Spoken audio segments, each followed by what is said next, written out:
As the legal case against chemical companies in the United States of the Vietnamese Agent Orange victims crawls many difficulties, Agent Orange activists from both Vietnam and the United States are now working out all possible ways in order to alleviate the pain of the victims of Agent Orange here in Vietnam.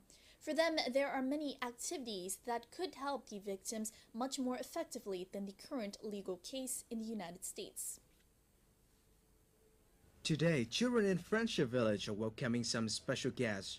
The volunteer students from the Academy of Journalism and Communication have a field trip to the home of over 120 children who are affected by Agent Orange. They are here with two special friends, Jim Rhodes, a U.S. veteran, and Nguyen Tuấn Linh, a young Vietnamese Agent Orange activist who, in 2009, made a 2-month-long trans-Vietnam walking trip to collect 30,000 signatures in support of the Agent Orange victims. It's really heart-touching when I visit this Friendship Village, since I know this village is the very first symbol of the reconciliation efforts between Vietnam and the U.S.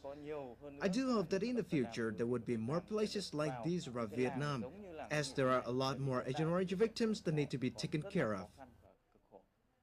The rehabilitation they're doing here is just tremendous. It takes a very special person to do the work that's being done here. And I commend them greatly. It takes great skill and great care and great patience, something many of us don't have, but it's something that needs to be done, and it's a very, very worthy facility that deserves the support of not only people in Vietnam, but the United States as well, because we have to remember, we caused this problem, nobody else did. A special meeting of special people.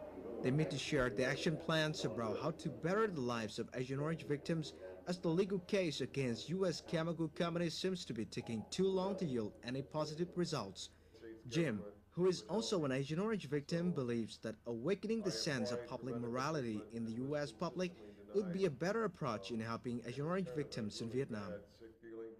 So what I've tried to do is go around that particular issue and point out the fact that what we should be doing is moral and just, not political or legal. So that is basically how I've been approaching this problem. If I can just get that message to the Americans, then maybe their minds and hearts would change. And that's the reason I do it on a religious level and not so much on a political level. I feel very grateful for what Jim has been doing for the Vietnamese Agent Orange victims.